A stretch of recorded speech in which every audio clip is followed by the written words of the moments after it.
Committee for Racial Justice, November workshop. Thank you for coming. I'm so glad you're here. I hope you're enjoying your subway. Thank you so much. You're welcome. My name is Janet McKithen, and I'm a member of the steering committee for the Committee for Racial Justice. And we know that you could have been anywhere tonight, and you chose to be here. And we are so grateful that you did.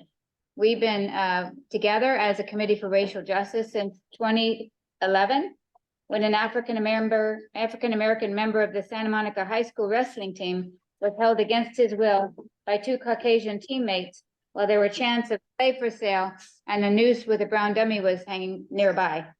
You can see his head sort of snap down. Y'all, Play this game sometimes when you're going back to the ground, the tendency is going to shit down your chest. Then there was a cover-up for 3 weeks. And when we found out about it, we went to the school board, and that's how we were formed. We formed after that as a committee. We didn't sit down and say, what should we do? We acted first, and it came out of that. The committee consists of parents of students at Santa Monica High School, students, community members, and clergy. And we hold monthly workshops every month at the Virginia Avenue Park. And in between times, we participate in many different actions. And sometimes we're at City Hall, sometimes we're at the school board again, and sometimes we're downtown LA at the courthouse. So we have these meetings, and then we are also active in other ways. We have a housing committee, and we work still in education and criminal justice system. Our mission statement is, with the conviction that all human beings deserve to be treated with dignity and respect, we are committed to combating all forms of racial injustice, covert and overt, whether individualized or systemic, that take place in our community. While racism affects many cultural groups, we are especially drawn to focus on the severe impact it has on the African American community. So welcome, and I'm glad you're here. And Angela will provide some updates now. Good evening, everyone. Just one update. We have our Public Safety Reform and Oversight Commission meeting is this Tuesday at City Hall. I believe the meeting starts at 7, but feel free to look on our website. Yes, ma'am. Oh, you look like you had a question. No, I was just paying attention. Oh, yeah. So it's the Public Safety Reform and Oversight Commission. So we will be meeting this Tuesday at City Hall at 7 p.m. And that is all the updates I have. I'm gonna go ahead and turn it over to Ms. Robbie Jones. We have an exciting evening tonight. This is Nat. Michelle Woody corrected you on your time, ma'am. Thank you, Michelle. I was hoping you would. Is it 6:30? Or 6 o'clock? Is it 6 p.m. Nat? Since you chimed in. Is it Thank 6? you. Yeah, thank you. Thank you, Michelle. I knew you'd keep me honest. Thank you. 6 p.m. And everyone, please go on to santamonica.gov and you can look under commissions and then under public safety reform and oversight. And there you can see what our agenda is for the evening. And so feel free to please join us in person because it is not recorded at this time. So you do need to be present. Now I'm handing it over to Robbie They always tend to cancel stuff a lot. No, this is solid. Yeah. They do. Yeah, this is, They do. yeah. I did cancel the last meeting because that was my meeting, but Oh. this one is the commission as a whole. So we are meeting on Tuesday. At 1685 Main Street. Yes, ma'am. Okay. Robbie. Okay, I don't know where y'all want to stand, but Have a seat. Go ahead and have a seat. I don't want to have a seat. After you show it better if you're sitting. Right. They know what I look like. Right. And I'll join you on next time. And then Thank you. we'll sit And down. we're gonna put Yeah, it into and then this. we'll invite y'all. Okay. Oh, we did have one more update, actually. Do you guys know this is like coming up on the 1-year anniversary of the Black apology? Apology that was given to the Black community from Santa Monica City Council. And then we had a list of action items that we were hoping to get started on, and we really haven't. We just had kind of a continuation and a revamp of the right to return, but that hasn't rolled out yet. So, you know, we hope you'll all support us because we're looking to do some things and to do a big announcement within the next couple of weeks. So anyway, I just wanted to remember to say that that is very important. Absolutely. Okay, so I guess I get the honors of introducing our wonderful speaker tonight. This young man, I cannot say enough about. Y'all can Google him for all his bio, his degrees, his everything, where he hails from. And anyway, he's been with us. I'll let him tell you all about how long he's been here and what his plan is. But I just want to say, when I met him, he became our principal for Santa Monica High School. And I was just really excited when he arrived. Very happy to see him arrive to really kind of help us do some of the things that we had been, as a district, trying to accomplish. And I think he did a wonderful job at Santa Monica High School. And now he's our superintendent. And I'm even more blown away that he has just risen in the ranks, and just so happy to have him as a superintendent, because I know his vision for our kids, all of our kids, is just going to be amazing. And I want to just be right there, being a native of Santa Monica, alumni Santa Monica High School myself, as well as, you know, member raised my kids in Santa Monica. They were Santa Monica High School alum, and my daughter and I and my husband alum of Black Student Union. So it just really warms my heart to just even to be able to embrace this this man, and just support him. So just go with it. And support him in all that he has for our district. And I just want to say, you know, we have, you know, a wonderful person sitting right next to him, which is his boss, one of his bosses. And school board member Alicia McDonald.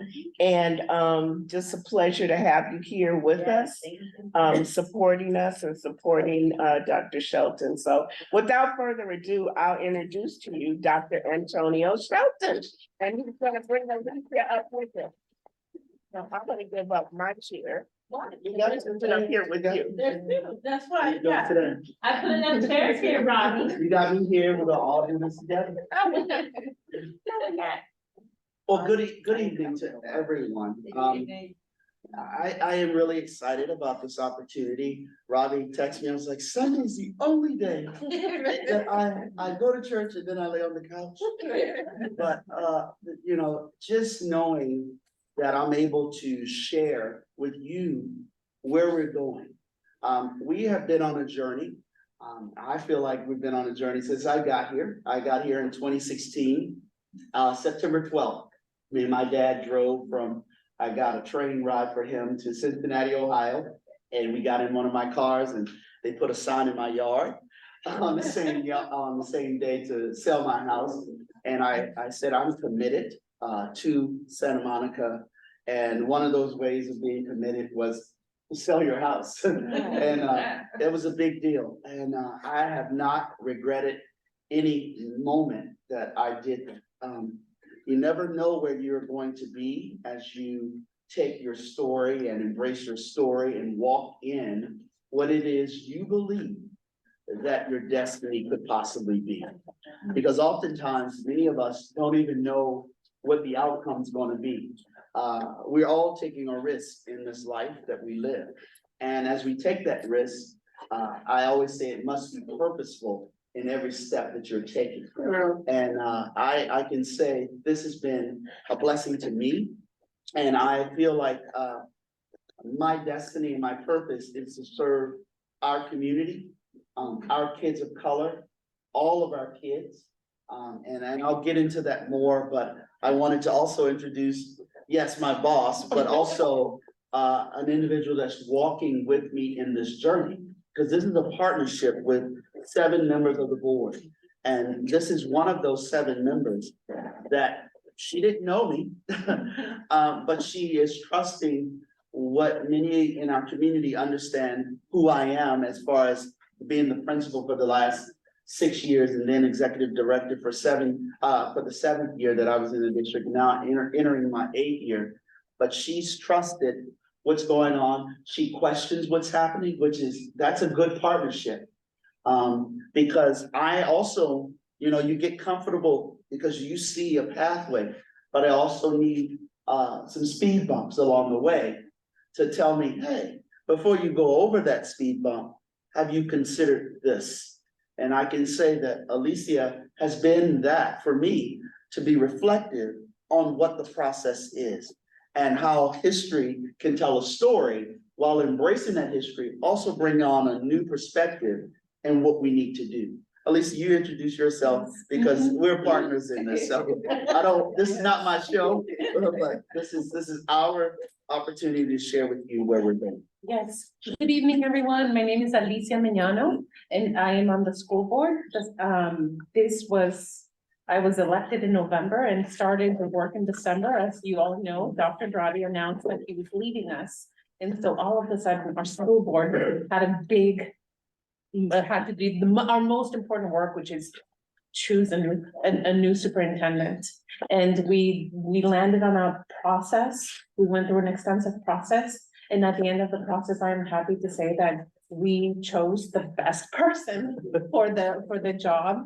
And this is Dr. Antonio Shelton. I am very, very happy. As he said, we didn't know each other before I had heard about his work at Santa Monica High School. And so in the process, I got to know about his vision for our schools. And I think that for me personally, I don't know about I'm assuming because we all voted for him, that we were sold on that vision, that we want what is best for all of our kids. And like he said, sometimes we have questions, and that is the heart of innovation. Yes. I believe having questions and really, but we're a good team and we're working on making our schools better. We had challenges, the pandemic, we're still dealing with some of those challenges. He came in at a time where a budget was already set. And, there's a lot of different things going on, but we believe in his vision and our board stands with him and is ready to support him to accomplish that. And so I will give the mic back to him so he can share his vision with you. And hopefully you can come along the journey with us. And just so you know, we have been in a process. A lot has happened, over the course of 90 days. Usually a superintendent comes in and he has all of these pieces of this puzzle together. We've had some tragic things occur within our district. My assistant superintendent, Dr. Mora, passed away at 44 years old, which was a huge loss because of her heart for our community, and specifically our Latino community, and making sure that our EL students were impacted in a way that they can be prepared for our future. That was a huge loss to me. And I'm not gonna lie, I'm still processing everything that happened there, because I thought we were walking in this partnership together. And that happened. And then we had a disproportionality, and I'm going through this whole series of, so you all know the story. And we had a disproportionality report. And when we talk about disproportionality, are we over-identifying a specific group of students? And that was our Latino students in regards to IEPs. How do we do that? And that's year to year. How do you do that and make sure that they're getting the necessary supports that will allow them to transition, because the ultimate goal is to develop and enhance and grow students so that they can be productive citizens. And if we're not doing that, we're not doing what our purpose is. Then we had federal progress monitoring. We had 30 findings that we have to work through. A lot of those things are things that, 8 of those things were in Dr. Moore's office as far as what we needed to make sure we could clarify and share while she was absent. So we have to find, how to process those pieces. But all of this is to make us better. I had to remind myself, every piece of what's happening is to remind us of how we can be even better than we currently are. We went through, one of our vendors got scammed. And that was a big, like Alicia just did, in 90 days, your $2.9 million is stolen. And we got 2.7 back. Just so you know, and we're working on the 200. But that just speaks to what's going on in our society right now. Yeah. All of us have had their credit card stolen at some point, or someone stealing our identity. The school is the same. We've gone through that. We've gone through a hiring process for our director of special ed, director of curriculum and instruction. So these were all things when I'm entering that I needed to fill. And I'm sharing this with you because I need you to understand the story. And there's a lot that has occurred. So as I'm trying to focus on the puzzle pieces, which the board will be seeing in the next few weeks, about these puzzle pieces and how these puzzle pieces actually work together to make us go round. And that is key to what I'm going to talk about tonight. With all of that said, we still have been doing some great things. A lot of distractions, but yet those distractions, I feel like we can turn into positives to support ultimately our students. And as I think about that, I must go to the beginning of the school year. The beginning of, and Alicia was there, she's been there, and I must say, I appreciate the fact that I can look out, and when I'm telling a story, I can see my bosses scattered throughout because they're believing in this process, and I have to say that it's been an emotional roller coaster because we're dealing with humans. And as one kid used to tell me, he's like, Shelton, they got to treat us like a human. And I'm looking at this 15-year-old like, what are you talking about? He's like, I'm here. This is me. And he's right. They are humans that want to learn, want to understand the process, and want to be productive individuals as they transition. But we are the preparers of those individuals. So this goes back to the beginning of our school year. I asked that we would tell a story. Everybody. That means not only our administrators, but our teachers tell their story. Because children don't learn from individuals that they don't like. It's very hard. If I don't like you, how am I going to learn from you? And I didn't realize that idea of that until I shared it with my staff when I was a principal. And I hear this lady say, how do you learn if y'all don't like you? It's like us sitting there and we have no connection. But when you build a connection, kids will do whatever you want. And I started to reflect on when I was teaching, which has been a long time ago.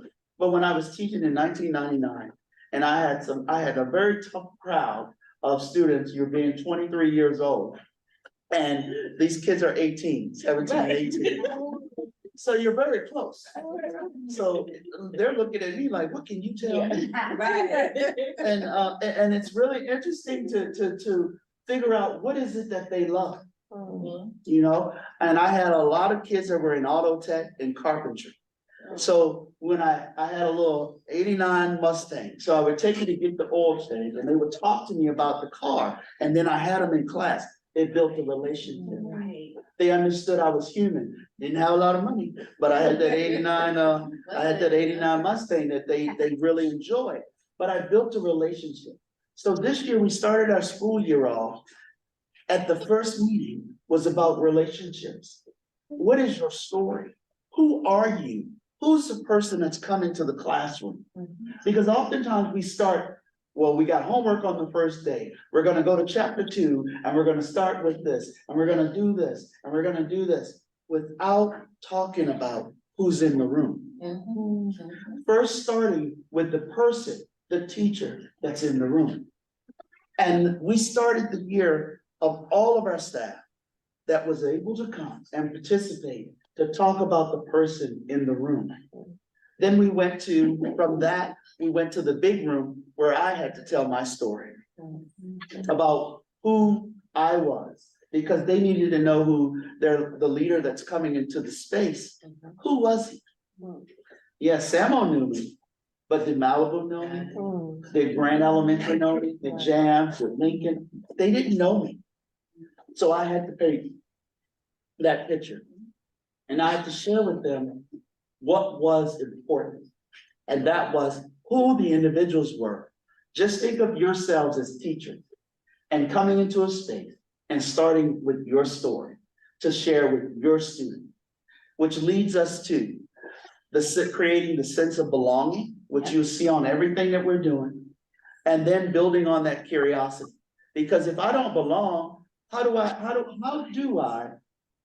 get to the point of feeling empowered? Oh, but Kenzie, because you haven't gotten in the tub for 2 days. You haven't gotten in the tub for 2 days, so let's do a quick bath. Come on, Kenzie, I'm not gonna argue with you. That's not taking no back. But it led us to the idea of belonging, curiosity, and empowerment. Because if a kid does not feel that they belong, and then we can go even further and say, if a student or parent or teacher does not feel that they belong, how do they begin to educate the student? It's a community effort in order to create these opportunities. Because if I am belonging or feel a sense of belonging, then I feel empowered to do what's right for our students. And then we are able to grab hold of that level of curiosity to teach them. Because the curious student that has questions needs a person that's willing to engage. And if they're willing to engage, that means I can teach you. And also they can teach us, because it's a vice versa thing. It's not I come in and Angela tell me blah, blah, blah, but I'm learning from Angela as well. And that's what I want as far as staff, that they not only, I always say in high school, because we have so much technology, we're not the all-knowing, the all-being. Because what I can do is go to YouTube and get all the stuff. I went last night to hook up my soundboard, you know. Thank you.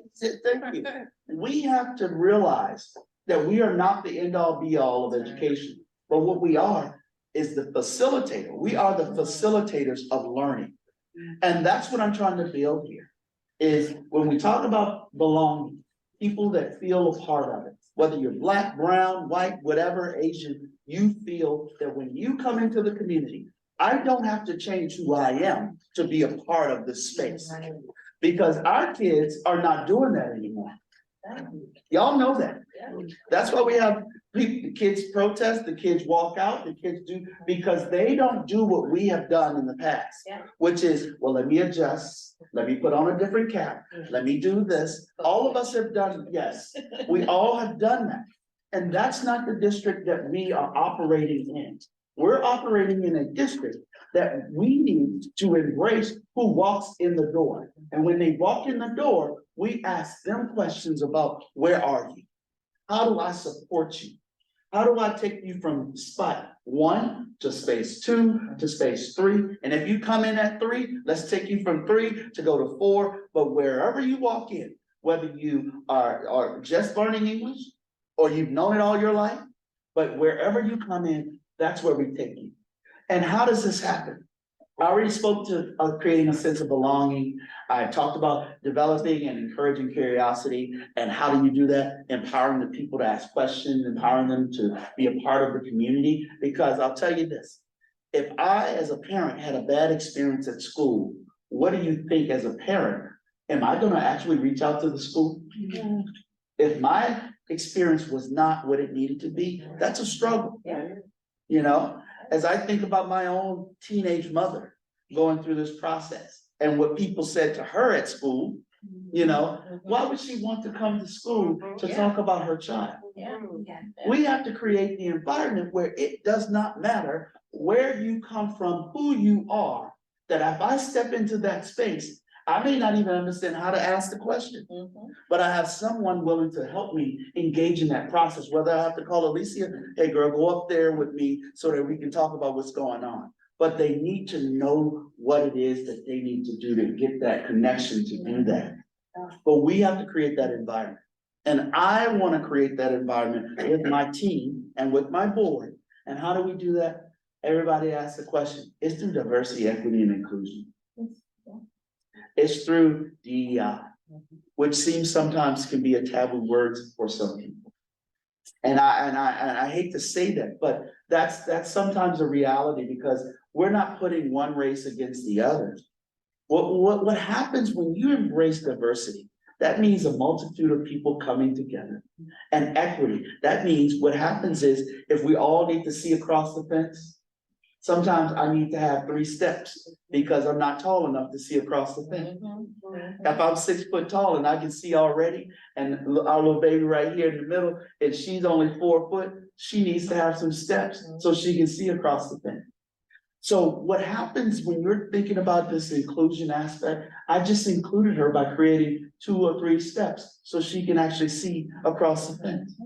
Not only that, but I also need people to understand this key part of this, is that we're not pitting one color against the other.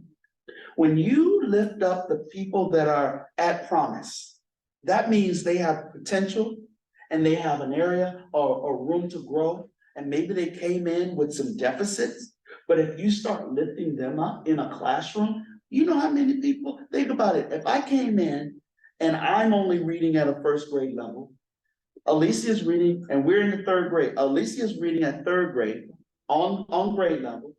Then Angela's reading at 5th grade, and you stick me in that room, what's gonna happen? Think about it. And I just got the support. We just added, maybe there was a para that was to support me and 3 or 4 other kids. But we're all together. But what does that para do? They come and support me, but they're also supporting these 2.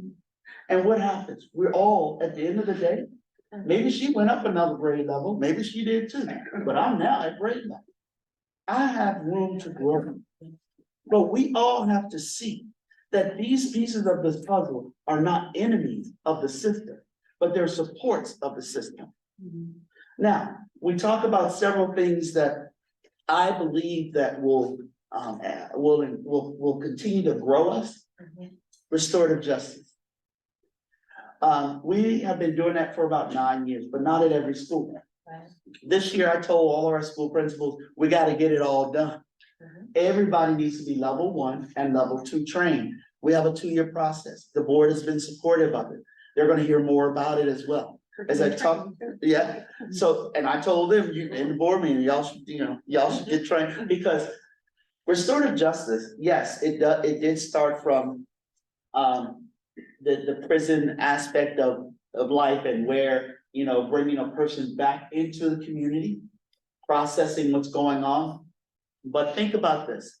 If these 2 have had issues, I'm the teacher in the class. And she don't like her, her don't like she, say it like the kids did. We just don't like each other. But I bring them together and I ask Angela and I said, tell me what you're feeling. And I pass her my talking piece. And Angela has time to share what is going on with her. And then she shares, and then Alicia shares.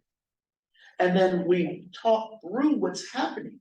What we are learning to do is create a collaborative environment where individuals' voices, number 1, are heard. And then what else do they feel? They feel valued. Because oftentimes we just go straight to punishment. And what does punishment? That's a prison mentality when you're talking about every time something happens or goes down. oh, we gotta give, what's the consequence? Why?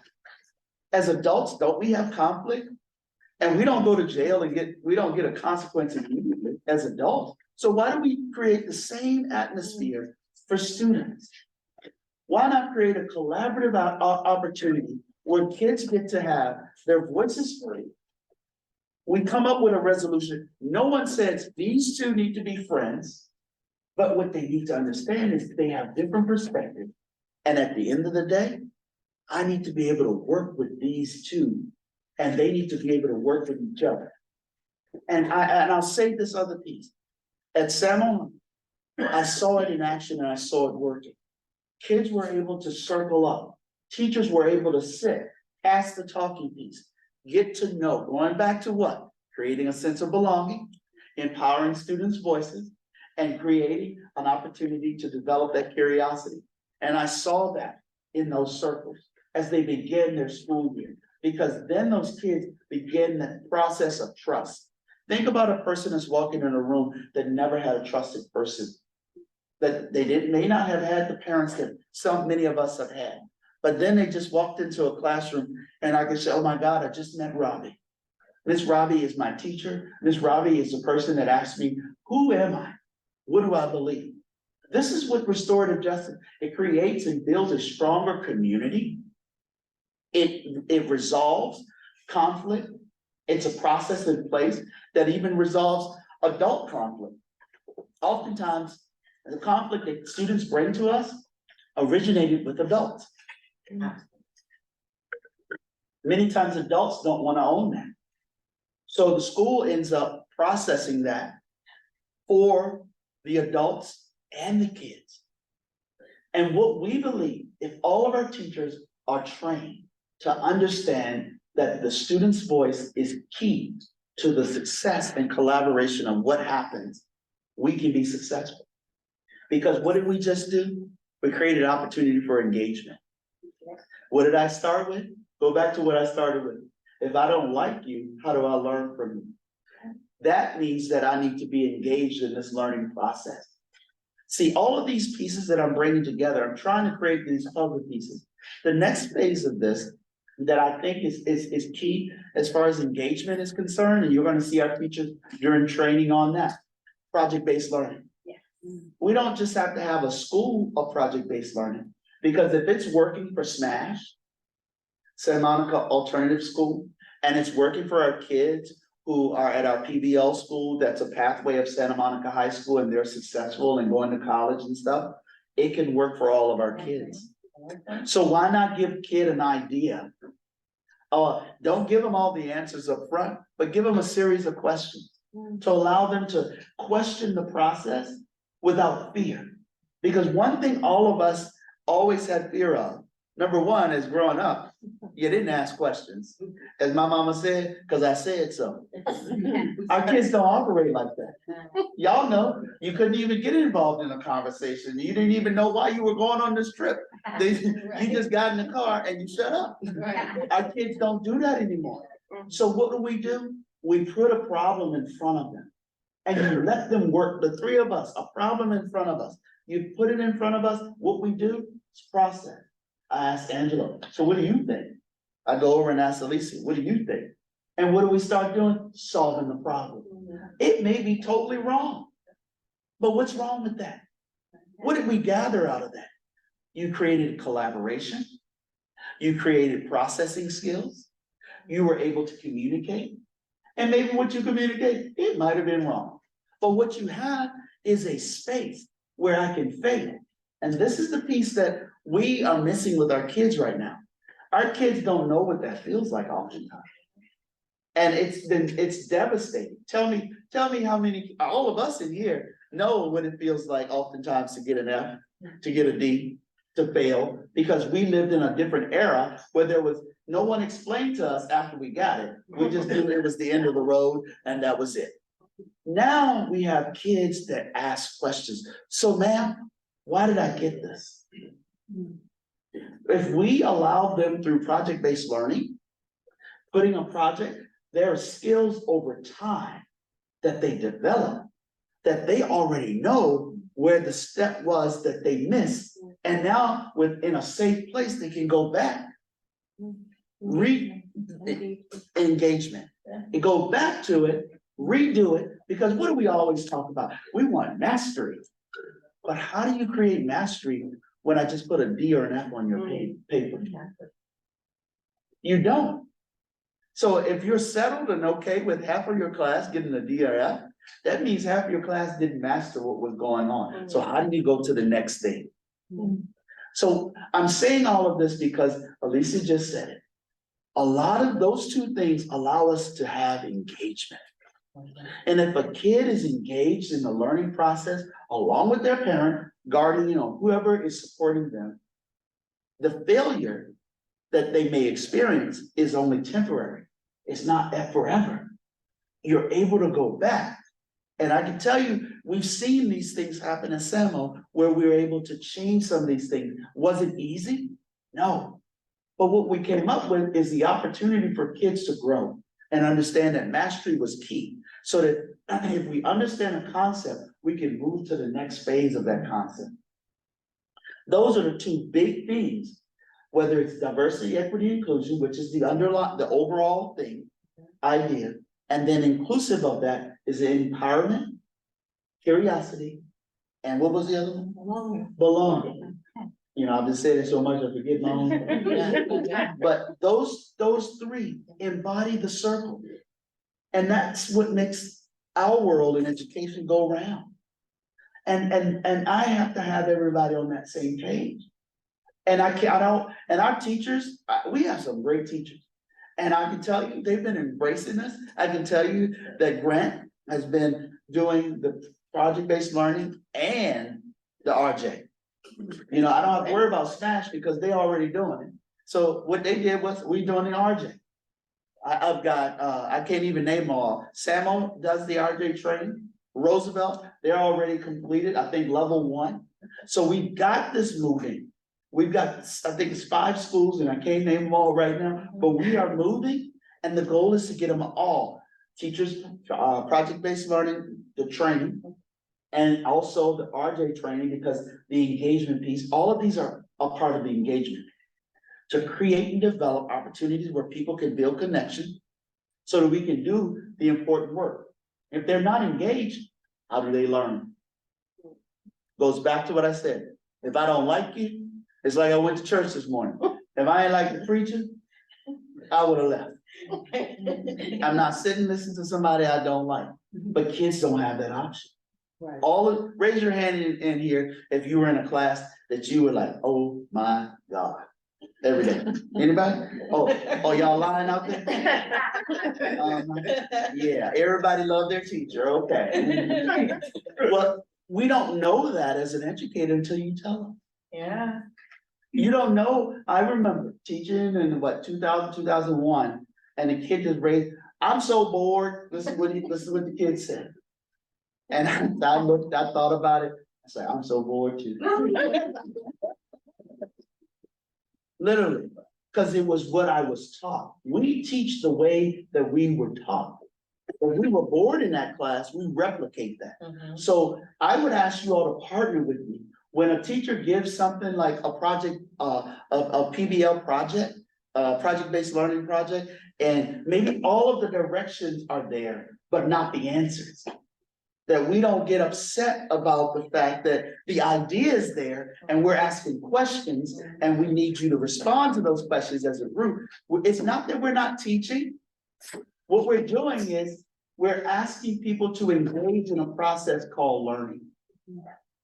And no, does the teacher need to tell us every little step? No, doesn't have to, because you know what? Some of these math problems, the teacher may not have done it the way that your kid may have gotten to the answer of the project or the answer to the problem. So what I'm asking you to do is partner with us. And so when you see restorative for the community, restorative justice for the community, engage in that. When you see us talking about project-based learning, you say, oh, Dr. Shelton talked about that. Let me Google what he's saying, because I'll post the stuff online once I share with all of our team, all of these pieces of this puzzle, so that you can talk about it. And the next piece of it, I'm gonna pull up my phone real quick, so that I've got a puzzle piece here. Because we're gonna go through this process that's inclusive of this engagement. If I'm asking every school to create an improvement plan, which they have all done, a school improvement plan, I have directors, I have assistant superintendents, I have departments that are focused on, I know Alicia's passion has been our EL students. So what I have is an improvement plan that our directors have created that replicate what our teachers, what our school sites are doing as well, that then report to me, so that when we're talking about, and they're talking about my evaluation, that we're all on the same page. That if all of this was my team, my administrators, all of you are attached to what I'm trying to do, because we all then create a sense of responsibility. So what I have are different puzzle pieces, and what we have 1, 2, 3, 4, 5, 6 puzzle pieces. And in the 6 puzzle piece, you'll see there is reclassification. That's our EL students. We had over 100+ students that were reclassified last year. But what do you do with them after they've been reclassified? There is support that's needed. So we have to talk about that. We have to associate what work we're doing. How do we create programming that supports the students that are coming in and English is their second language? Then we also have to figure out how do we support our Black kids? What do we do? That's through Angela and BSU, creating the sense of belonging. Also, we're taking them to the HBCU downtown, so that I went to Hampton University, just so you know. But the HBCU, I love it, better than Howard, I just wanted to put it out there. Because people You want can to sell talk it more. about- I know, they're still trying to say, but Howard is not the real HU. But I want to make sure that when kids of color feel connected, they thrive. The big piece that we also have to think about is if we're going to actually connect, we have to have teachers that reflect that as well. Which I have Dr. Richardson, who's working on, he and Isaac, who are executive directors, along with Dr. Mesa, who's the director of Human Resources. Because we have to build pathways for people to come into our system. People don't realize it, but it's hard to recruit teachers because a lot of them, thank you, and staff, because they're coming, think of, we live close to the ocean. A lot of people travel past a lot of schools. Right. So we've got to set ourselves apart to get here. And that's the work that I have to do, because we're gonna need new teachers eventually at Edison, right down the street, that are immersion teachers, that understand what immersion is. And that's not always what's coming out of our colleges. So we're gonna have to groom people to prep them for those spaces, because people are retiring. And what we need to do is figure out how do we do what we have been doing at a successful rate. I don't want us to go down. We're supposed to be climbing. The other piece of it is, as far as reclassification, we're going to continue to work in that area, but in the same line, kids are coming to us at a higher rate or being identified at a higher rate for special education. But how do we change that trajectory? We identify early enough and create supports. And that's what Victoria, who is our new special education director, she's working on creating her improvement plan, focuses around how do we create steps that identifies kids early enough. And then, not necessarily for them to go into an IEP, but to get them support that they will never have to have an IEP. Because there are certain things that if we capture early enough and put interventions in, and that word people need to understand is not a bad word. Intervention, is I'm creating, well, maybe I've got an hour of reading. Maybe I need an hour and a half of reading. Maybe I need to connect with the parent at home and say, hey, could you read 20 minutes a day? Or can you do this? But it's us figuring out how do we build these connections with our community, engaging them in that process so that at the end of the day, the kid is on grade level, but it's taken this, this, and this. And then what we should be able to do, if Alicia is a teacher and she's a special ed teacher, and Angela is a special ed teacher, and she's at Edison, she's at Rogers, if this is happening and Elisa's got a good idea, why don't we replicate that idea? It's about the sustainability of these opportunities for our teachers to not have to recreate a wheel. If it's working there, why not work it here?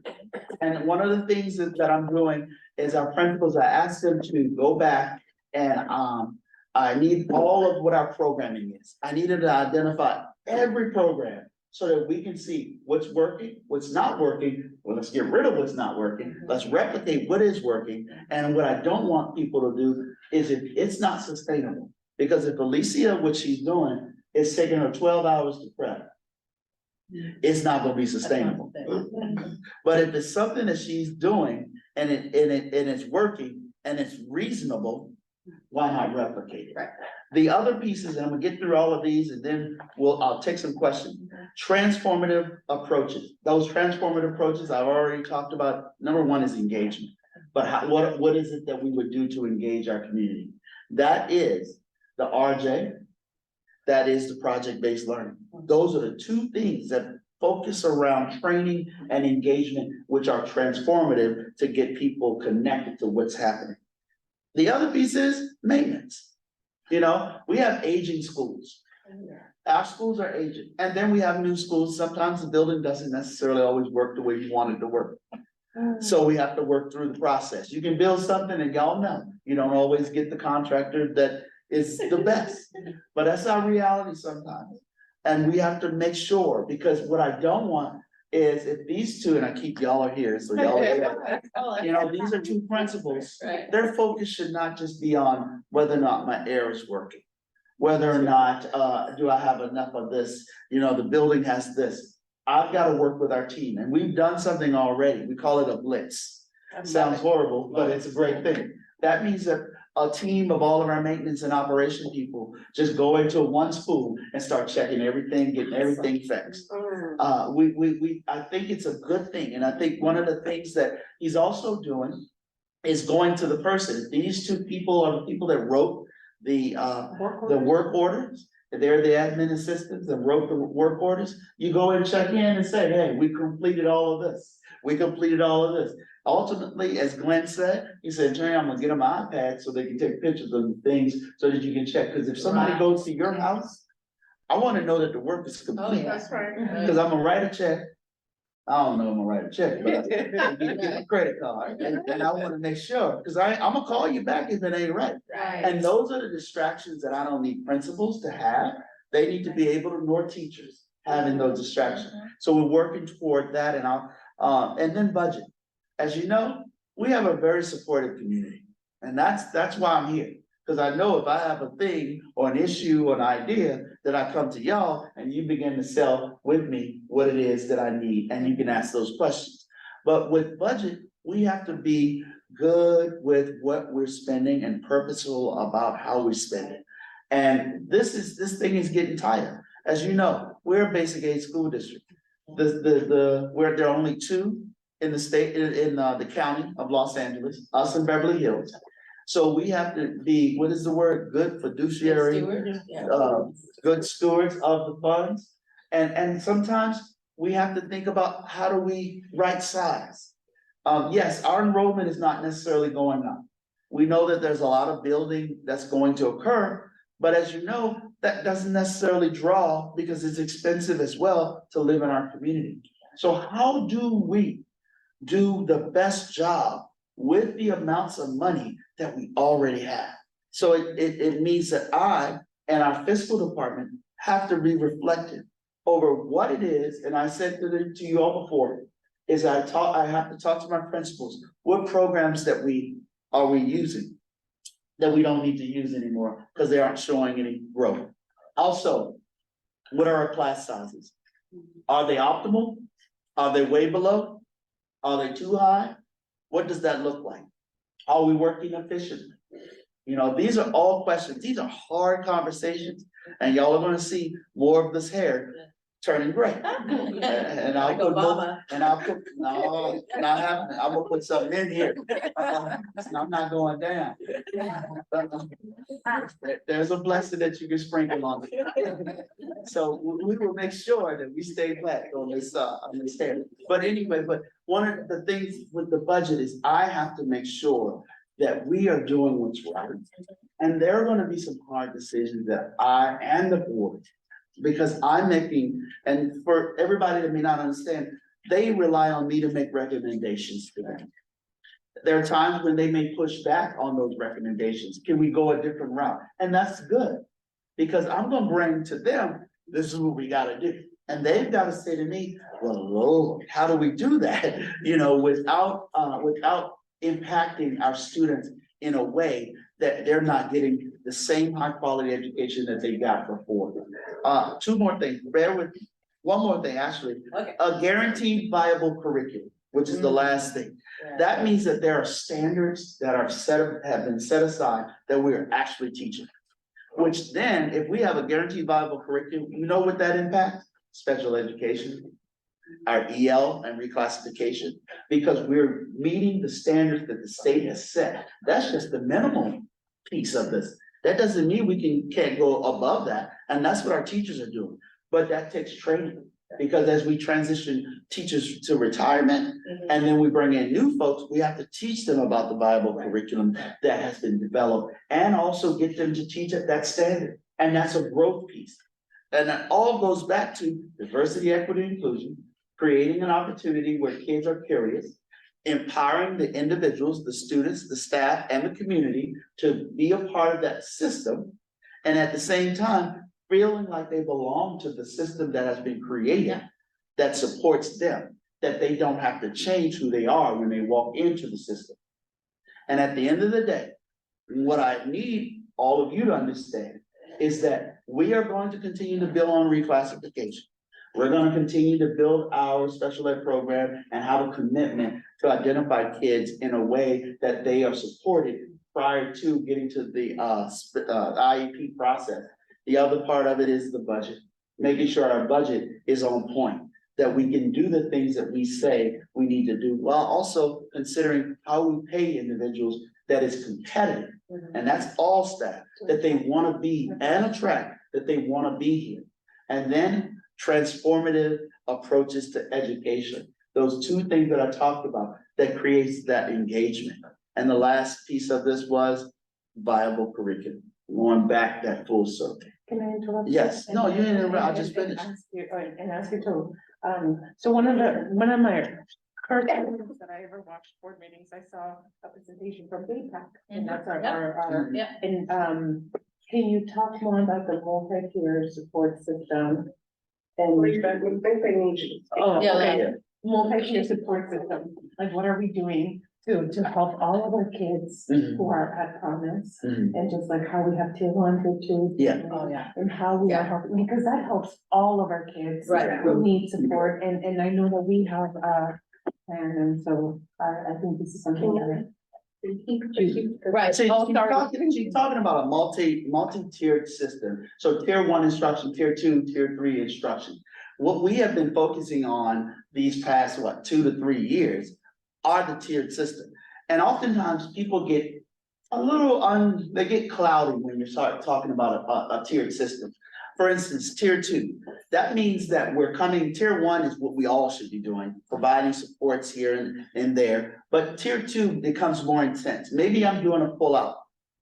Maybe I'm doing something where, for Angela, where she is getting extra support.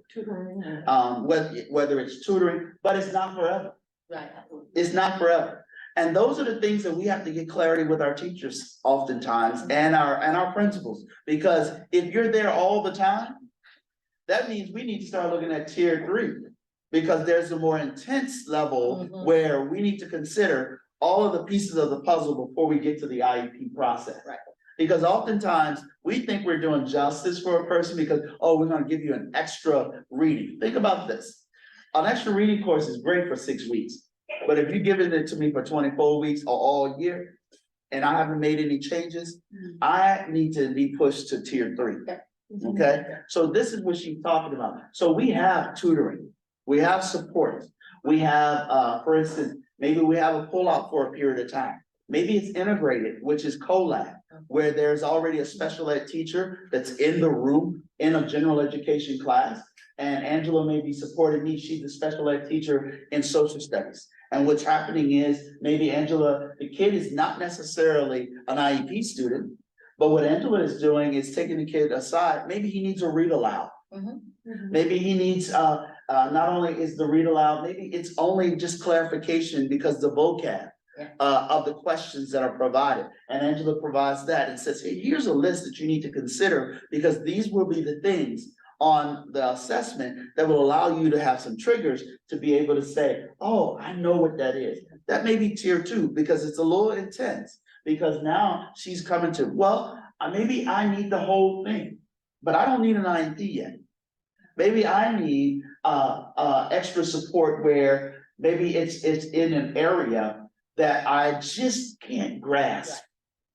And maybe it's called processing. And maybe my processing is across the board. Maybe my processing skills are in English, math, science, but art, you give me an idea, I'm rolling. And the idea would be, go to the art teacher and find out what they're doing that this kid needs to connect.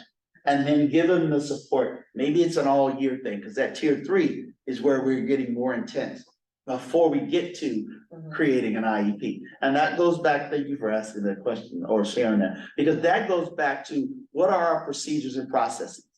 And that's what Victoria is working on to create a clearer path. Because just like you, our teachers learn too. And not everybody captures the thing when it goes around the first time.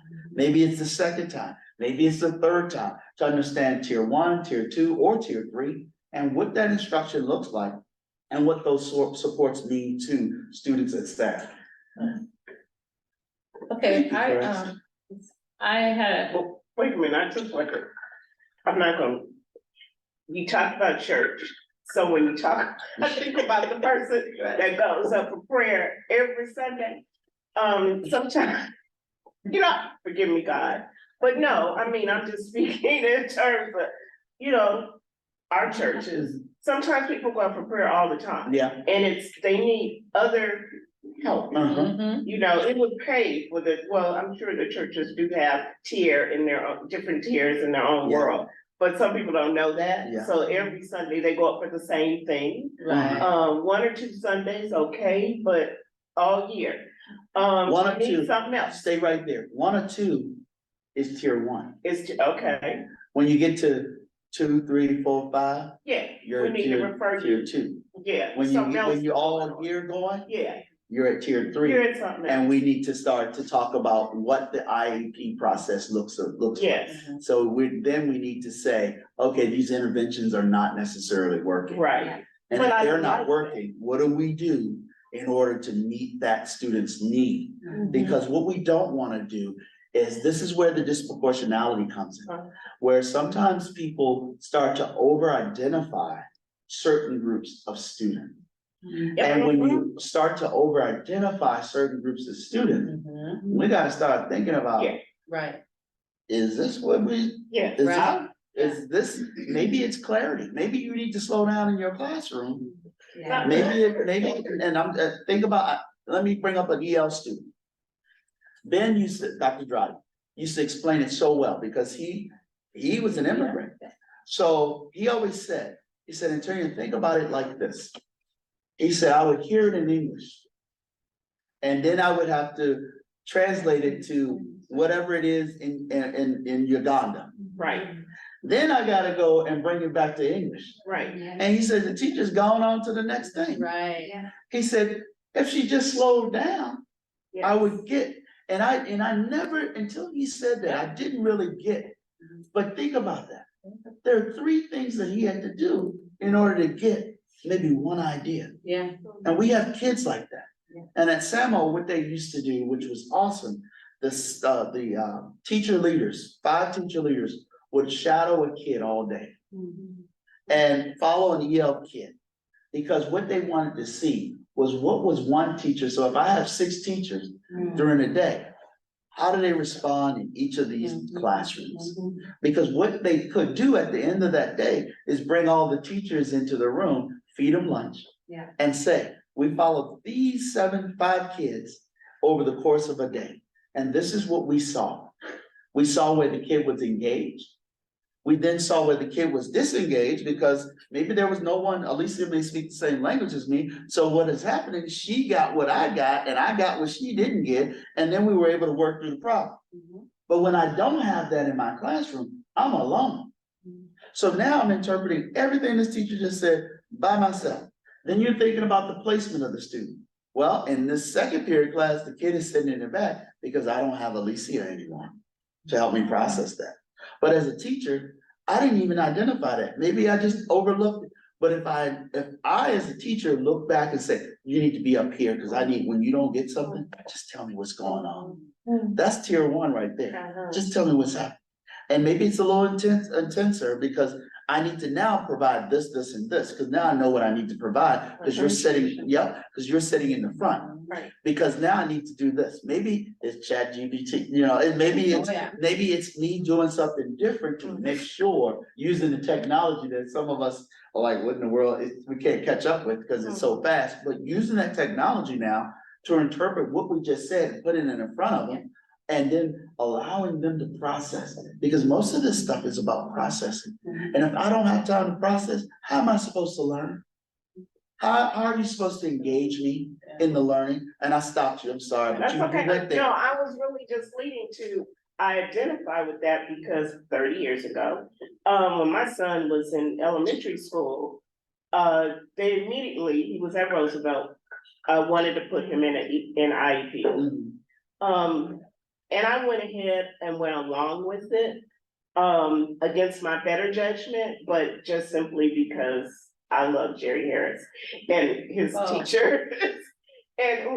But I can see now how your vision would work so much better for him, because when he got an IEP, it took my daughter coming from Howard. I sent her to back to school now. You went where? You were outside when we had that going again. Whatever.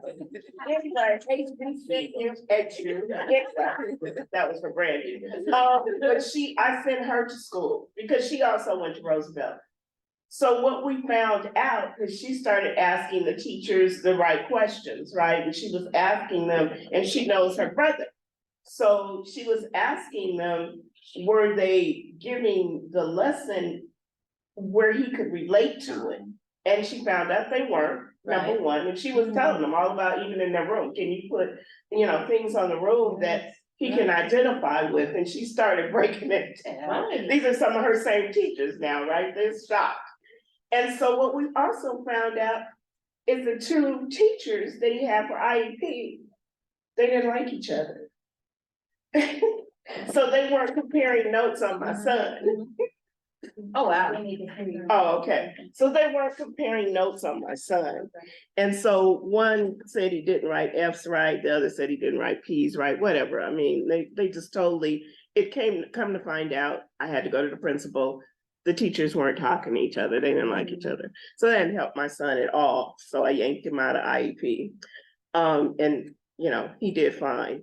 But I can see how that would even relate to some kids today. These kids today have a whole nother way in how they process and how they speak in the world.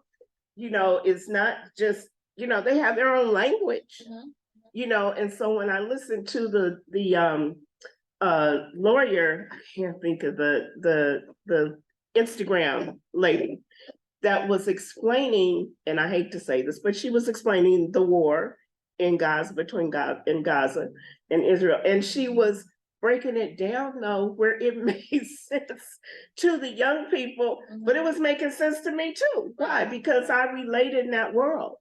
Whereas I didn't understand it as well before. I mean, I understood it in a different, spiritual text, but she helped me to understand it. It was actually fun. So I subscribe to her Instagram channel because she keeps me up to date on stuff better than CNN.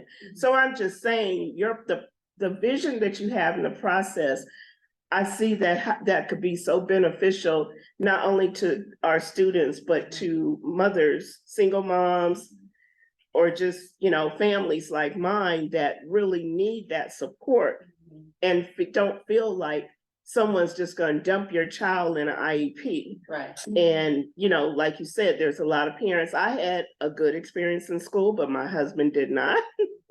So getting him to come to Samo High, where he, you know, grew up in the 60s, you know, setting fires to trash cans and fighting for civil rights, that was not the best place for him to be. But he would come, but he wasn't comfortable at all. And as you know, so I can see how just looking into a child and talking to them and watching them and even being shadowed, I think that is amazing when you can shadow a student and see how how they learn and why they're disengaging with one teacher and not and engaging with another and all of that. It just makes so much sense. So yeah, that part I can sell to the community. I experienced that. I love that part. I think that's great. Yeah, I guess we are. I'm sorry, Craig. I had a question, but I first want to acknowledge Mr. Ralph Mitchell back there. Thank you for coming. One of our past school board members, but an advocate with us. Okay, so we're in Q&A now, right? Yeah. Let me ask one. I'm gonna call you first. So you guys, this is how we do this. We count off by fives. And so Angela's 1, Craig is 2. Anybody else have a question? Janet, Let me ask about. Oh, So if you're online, then, raise your digital hand. oh, raise your hand and then we will see you, or Louise will tell me if I don't get you. Okay. okay. Nah. So it's Nat 3? Nat 3, yeah. Okay. Okay, so Angela.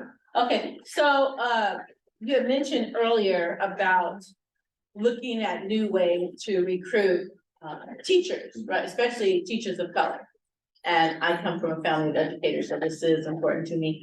I know that some school districts now are they're reaching out to HSIs, which is Hispanic Serving Institutions, as well as HBCUs, to try to draw them in. And I'm wondering, are we doing that in our district as well? What we're doing, right now, what we've done that has been successful is if we have a para educator who has a degree, we have been working with them. I know this year we had someone in childcare center who is now a special ed teacher. We have, at Samo, I think there were 2 teachers the previous year that were paras working in the school community. What I feel that we have to do, there are several things. First of all, who's already here that understands our culture? Right. And then the other piece, who's willing? And how do we get them access to this opportunity? The next piece of this is who is who has a student teacher program that we can bring student teachers here. Then they teach here and then we hire them because we see what they have, the skill, what skills they have. And then we help develop those skills. And then they become even more loyal to, they gave us this opportunity, because that's the way I felt when I first started. You know, my first school, thank you for hiring me. You know, you're excited about it. Let me hire me and let me go through the process. And then the other part of this is we have to actively go to spaces that what we want. Right. You know, and we also need jobs that exist because our big problem is special ed, math and science. Yeah. Everything else we're good, but special ed, math and science are the key aspects of, because you all know, math and science, you're gonna get paid more being in math and science in the private industry. But what I need, I don't just need a person that this is your second choice. I need people that this is your first choice. Right. Because if this is not your priority, we will figure out how to move ahead. Because if you want to do this, there are some sacrifices. All of us in education have gone through that process, but there was a love and we knew that this was our calling. this is what we were supposed to, this is what we were built for. And I think that those are big pieces, but like I said, we've started with our own. Yeah. Then the next piece is going through the student teacher process of those individuals. I know Steve Richardson has student teachers at several of our schools that he's worked between LMU, Pepperdine, UCLA to make sure that we have people that want to stay and be a part of our community. The other part of this, and I'll bring this up, long-term, we need to figure out housing. Yeah, You know, we're bringing that. You know, I'm bringing it up, but our board is aware of that. You know, Subsidized housing, yeah, absolutely. what does that look like? And the city has been great with sharing that when you know, when I was at SAMO of what was available. Yeah, what was available and how do they, because if you're driving from Santa Clarita, you see out of Santa Clarita, I'll go there often. And Valencia and Ona, because people are driving. I can tell you, they're driving from Long Beach. They are passing in a lot of places. And you know why they're passing? Because they love being here. Yeah, And that, at the end of the day, that's how we capture folks. And ultimately, if I'm here long enough, we probably could do a program that I believe it can be successful too, is a young teachers program. yeah. So who goes to school here that's graduating with us? How do we build into them? Yeah. Because a lot of our kids, we have this class called freshman seminar in the high schools. And when you discover how much it costs to live, the kids are in shock. Right. Because kids just live. Yeah. Your little Jimmy is like, mama pays for that, daddy pays for that. But when it becomes the reality, it's like, whoa. Yeah. My writing for the newspaper doesn't match what my salary is. So we have to figure out the housing piece. And also, how do we create programming that doesn't allow our kids to have an exorbitant amount of loans when they graduate from college? Because you think about it, your loan from college shouldn't be as high as your first year salary. But oftentimes that's the reality of our students that are coming to teach for us. Yeah. Well, I know years ago, the African Parent Student Staff Support Group went to the board, Alicia, and asked about incentives. Are there incentive? We wanted to put incentives on the table because we realized there are other school districts that offer incentives if you come back and teach in the city that you grew up in or the school district that you grew up in. So I don't know if that's off the That came out of table. our community listening session last Saturday, was those incentives for teachers. So that's what we presented to the We have a city. local one, we don't have a local one, another, they're federal and What do you mean? like loan. Oh, yeah. Right, We yeah. have our own version of a local. Right, but we presented that, like, that's the feedback that I got out of last week's community listening session with our African American Parent Student Staff Support Group. And we presented that as our findings for the city. That's one of them. So we are looking out. I just have one more question regarding cultural competency. And like you said, if you don't like who's teaching, you're not gonna learn.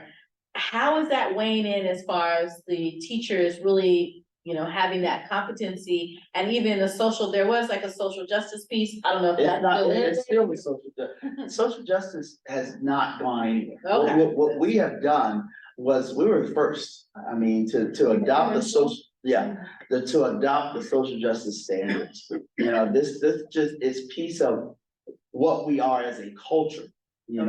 That when you come in, as I talked about the fact that I should have mentioned it before, but that you don't have to change who you are to be in a space. That's the foundation. And that when you're sitting in a classroom, that you can point out pieces of who you are in the literature, and what you are reading, what you are digesting, what you are processing.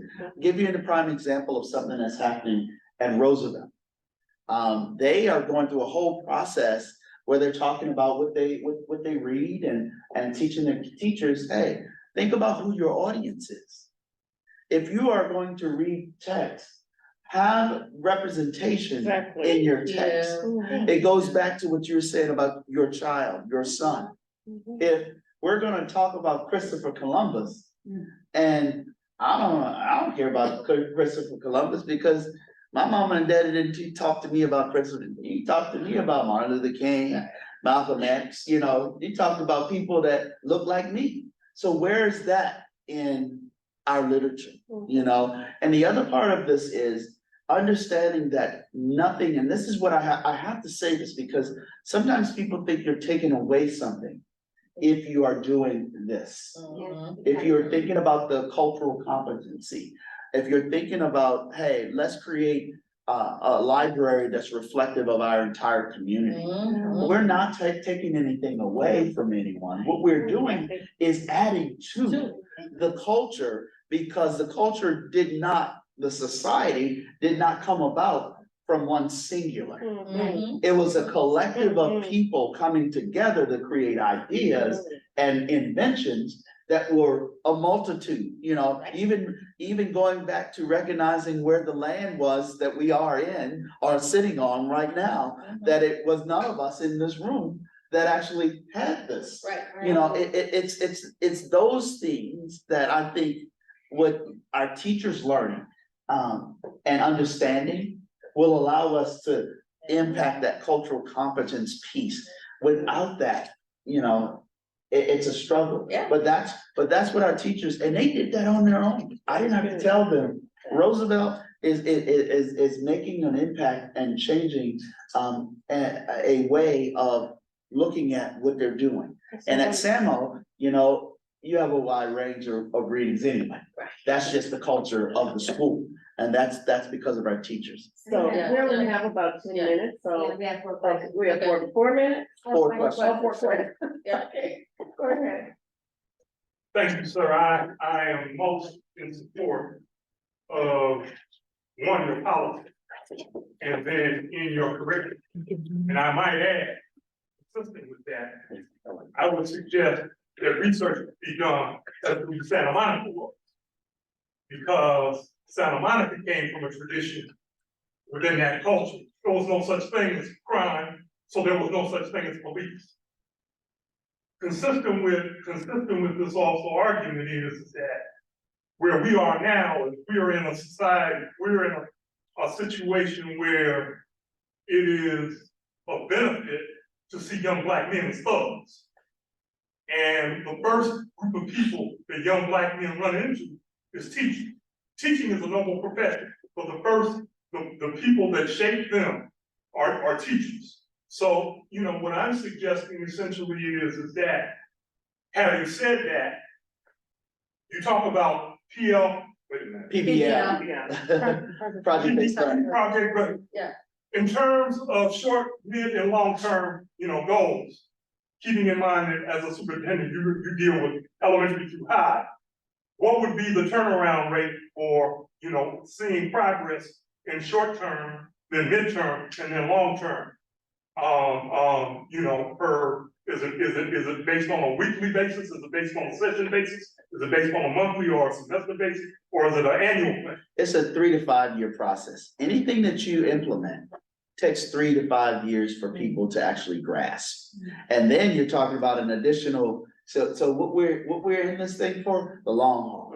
Yeah. You have to, and one of the things I do appreciate is that some of these pieces I'm taking from where we already started.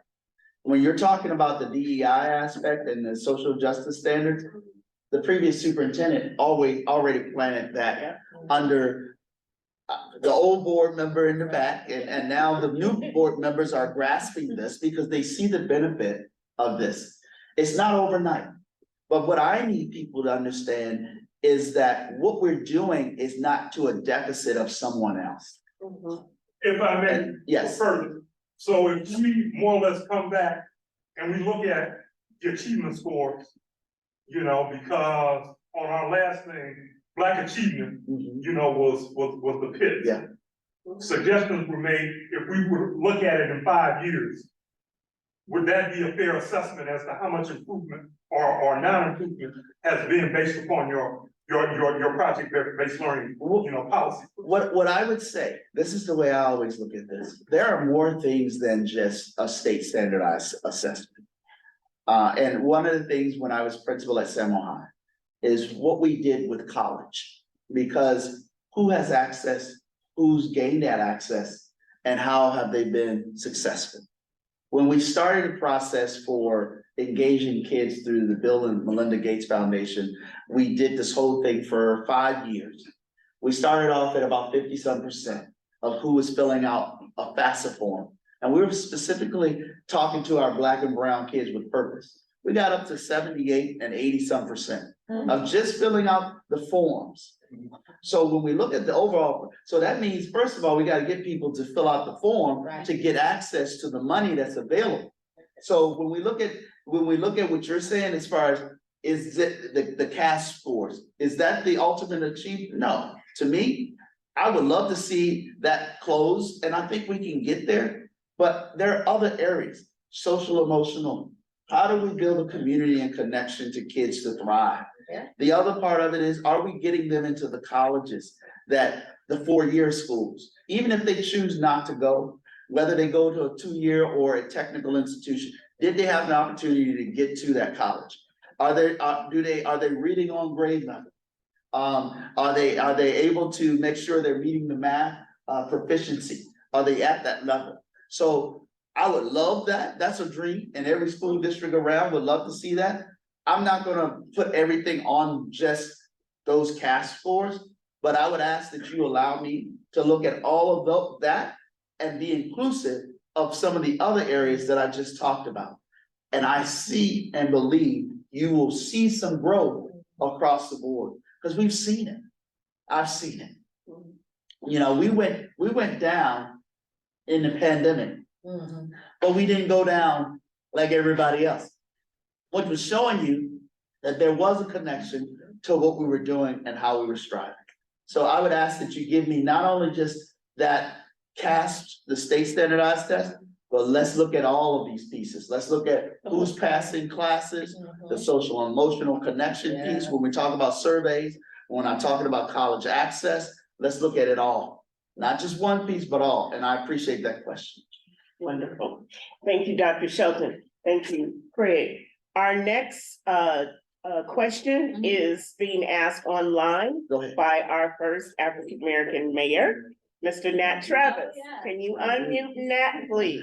Yes, just all I want to do is thank Janet for hosting us and Robbie for your being an MC, and congratulate my friend. Where's your bicycle there, Doc? Man, I love you. I love you. We go back a long ways, and I appreciate what you're doing, because I understand the structure of a school district and what you're doing. And I'll just say this, leaves me with great optimism, because you're a top to bottom person. And see, you didn't say I got 9, 12 principals and we meet and they tell us what they're doing and I sign the checks. You have your hands on, and I think that's going to be good for the Santa Monica Malibu Unified School District. Thank you very much. Thank you. It's so good to see you, Nat. I appreciate you. Appreciate you. All right. Okay, I guess we can go. Hajar, can you unmute yourself, and then Gina Frazier? Oh, Gina can go first. I think her hand was up first. Gina? You wanna go, Gina? Unmute. Oh, I'm sorry, I thought I had to write it in the comments. Ask your question. I just wanted to say that I've always been concerned with Edison Elementary, with them being a little more inclusive of our kids. And I feel that a lot of kids, Black American kids that live directly across the street, are not able to go to this school, where they would have to go to Will Rogers or Grant, whatever the other school is. And I think it's been always like a known fact that this is a different school, or they don't go by the same rules or whatever, but I'm assuming they're getting the same money as the other schools. So, and I'm concerned about it because I have a grandson that lives in that area and I want him to be able to go to Edison. What is the question? I'm trying to. So the question is, like, at Edison, right, well, I think it's still currently, but because it is an immersion school, Yeah, you have to the speak residents that are right there are unable to attend. Yeah. I can. You want, cause I know that you're supposed to be a Spanish speaker when you're going to the school. This is. But It doesn't state that. No, yes, yes, so, okay, hopefully you can hear me. I am Alicia Mignano. My son attends, I'm a school board member, but my son attends Edison Language Academy. When he first started kindergarten, unfortunately, he wasn't able to go to Edison Language Academy. He had to go to Grant Elementary, even though we live across the street from Edison, literally, Dr. I've dropped it off. I know it. And so he knows, because this is a special program within our district that's open, there are, you fill out an application, and then there's a lottery system, and it's also complicated because of the model. It is a dual immersion model. It's supposed to be 50% native Spanish speakers and 50% English speakers, and you have to balance these classrooms, and it goes on a 90, it starts as a kindergarten, you are speaking 90% of the time Spanish and 10% English, and then as you move up, it changes. And I can say that it's a little frustrating. I understand that it can be a little frustrating living across the street, wanting it to be a neighborhood school, but because it is such a special program, of having this 50%, it's a specific type of program that needs to, in order to work and have our students reach success. It's a pathway, it's the immersion pathway that starts at Edison, goes through JAMS and Santa Monica High School. In order to have the success that it does, it needs to be able to have the 50%. I would, I filled out the application the first year, didn't get in. I filled it out a second year. And there was a spot that opened up and we were able to get him in. Like I said, it's not easy, and I wish we could stand. I know.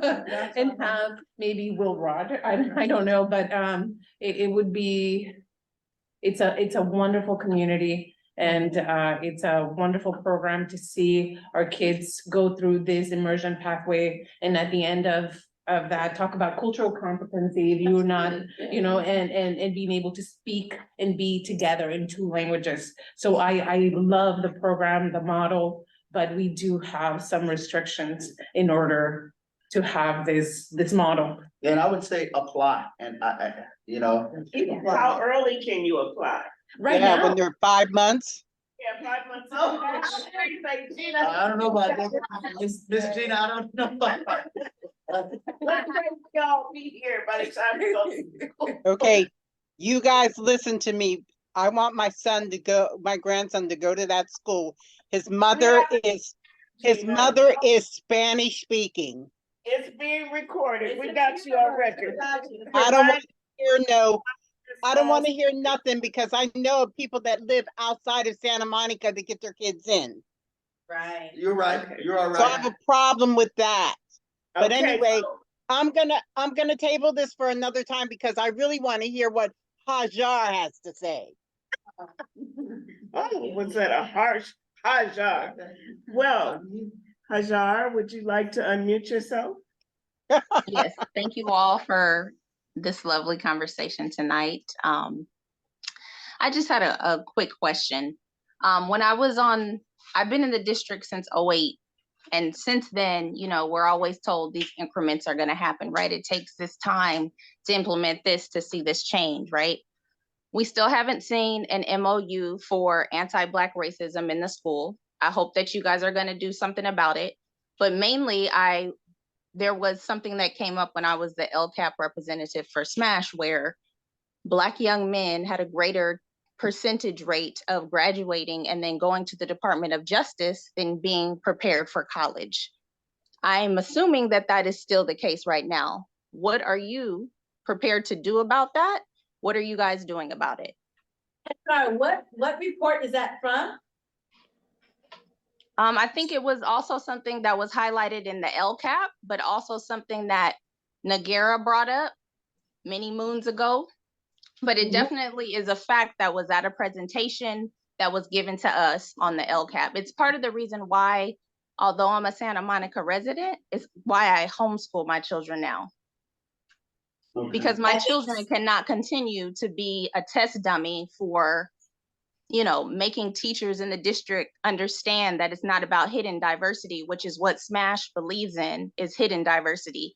I did so many workshops there with parents about white fragility and this, that, and the other, because they did not want to adopt the restorative justice and the social justice standards. Because at first, when they were implemented, it was on if you wanted to volunteer to be in it, and the teachers had a choice and They the don't- principals then had a choice. They don't have a choice. This is not a choice. Yeah, it's You know, not a that- choice now, but this Yeah. was, you know, that's what I'm saying. I understand that it takes You are time. correct. You are correct, Hajar, Miss Hajar, I'm sorry. You are correct. They had a choice. They don't have a choice anymore.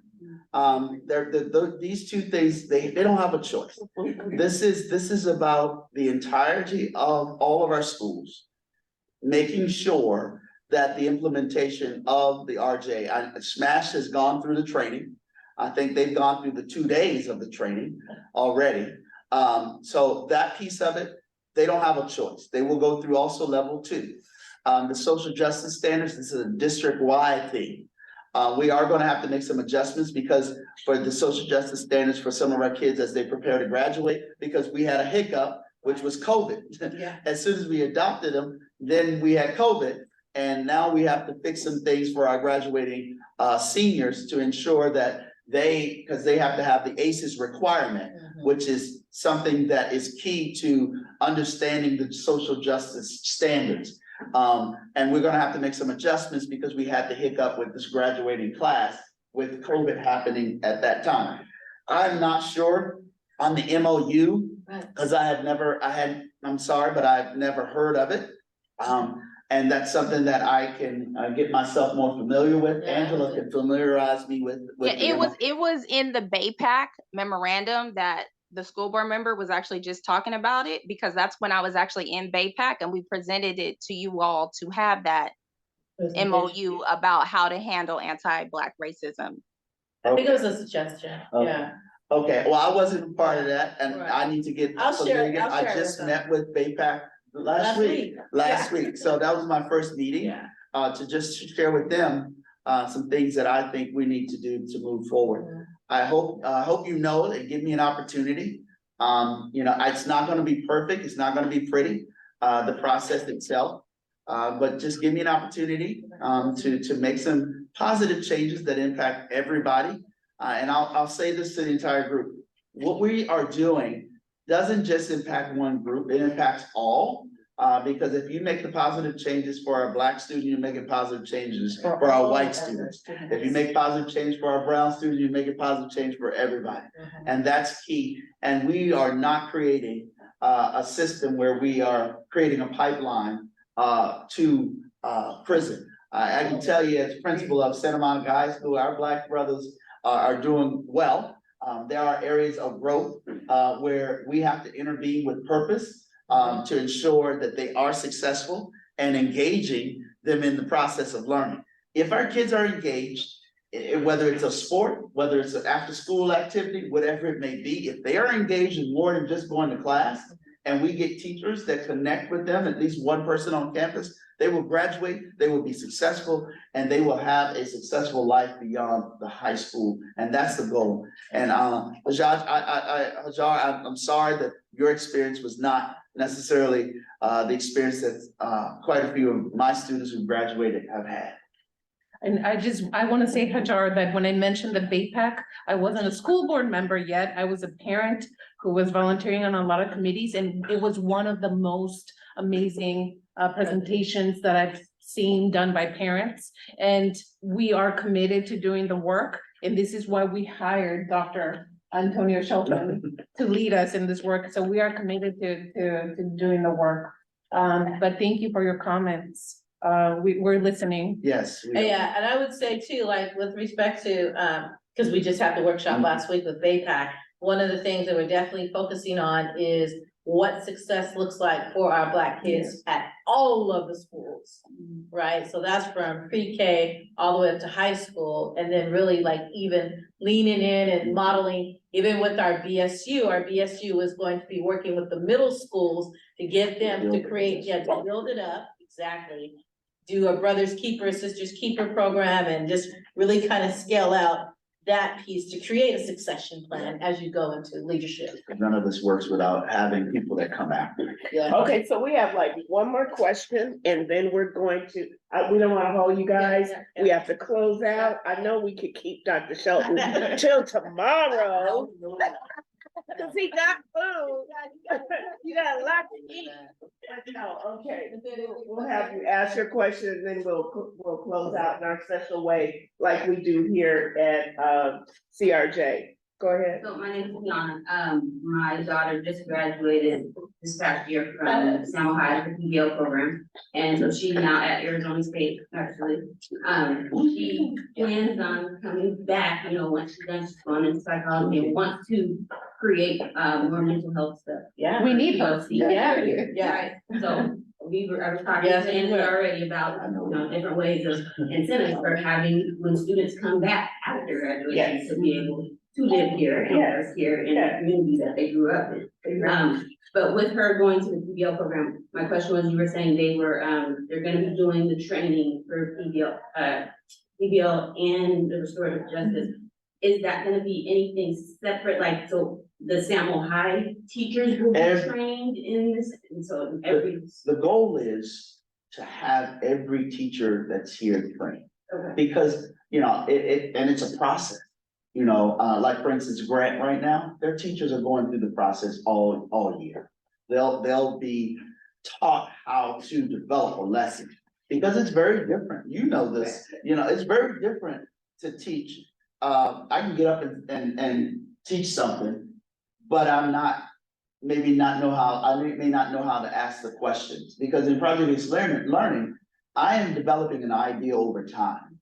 And there's a rubric that I'm following as your daughter does or has done in PBL. Whereas we don't necessarily always do that in a regular education class because it is time consuming, but it's a mastery process.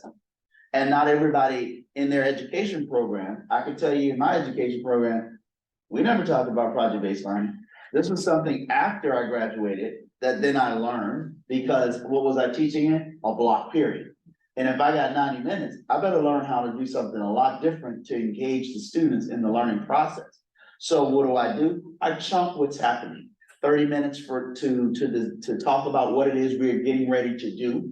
Then I have another 20 minutes, I'm breaking down the class so that we can prep for the engagement process. And then maybe I have 40 minutes where we're actually working on it. And I'm going from group to group to group to develop the idea over time and then present. Not everybody understands that. It would seem simple because it's what we do at work. That's the idea that when we collaborate on a project, that we get a collective thought about an idea. Like Ralph is an architect. He doesn't do everything alone. Maybe the idea is in his head, but the idea has to come collectively with the group.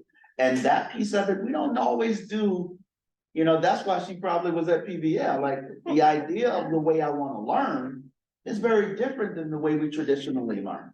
And sitting here and listening to me, I don't want to hear that. Think about it. I want you to give me something and tell me to go and start. And then when I'm getting something wrong, correct me or ask me questions to get to the point where I'm working toward the corrected process. And that's what our hope is for us. Yeah. And to your other question, tell her, yes, we'll figure out what, I know what she is. And the big piece of it is, yes, we have to ultimately figure out how do we house our people. Not only that, create an affordable wage for all staff, because some of our kids, you know, they may want to come back and be parents until they finish their night opportunity to go to school. Those are the things that we need to create pathways to because they're dedicated to what's happening here. I go to church with one of our parents who became one of our special education teachers, which was exciting. You go to church for it too, you don't know it, but you go to the same space. You go to the same space. Go ahead. But those are the types of opportunities, you know, when we see somebody that looks like us. I'm a teacher to this day because there was somebody, the crazy part, there was this white lady who was very, very aggressive about, Antonio, you're gonna do this, you're gonna do this, and you're gonna do this. And then I had my grandmother's friends who were my English teacher and then a home ec teacher. So those individuals never let me slide. And that's what our Black boys and girls need. Yes. People that hold them accountable, Yep. that don't let them slide. Because when we let a person slide, what we're doing is saying, I don't care. Yeah. And they sense that. But when you have, if Jimmy walks in here and I know who Jimmy is, boy, your mama, I know your mom, you know, those connections, I know, y'all remember that. We need a little bit of that back. But in our an society. encouraging way, though. Yeah, no, I'm not saying Not to like beat that. them up. I'm not but- saying to beat them up. What I'm Okay, saying but is yeah. the connection to know. Exactly. I got a Exactly. second think. I Yes. gotta think about what I'm getting ready to do. Right. Because I got somebody that's Holding me connected to accountable. me, Yeah. that holds me accountable. That's right. Accountability is not a bad word. No, And I no, have to not teach, at I have all. to teach my teachers the same thing. Accountability just allows us to be focused on what we are here for and what our purpose is. And at the end of the day, did the kids get what I was putting out to be successful? That's all. I'm so sorry, guys. We have to be out of this room. We really want to be conscious of Virginia Avenue Park because they allow us to be Yeah. here and we want to continue to do that. I know you guys have questions. You can probably catch Dr. Shelton in the parking lot. Yeah, and unfortunately, y'all on Zoom, y'all have to email him or something. I'm sorry.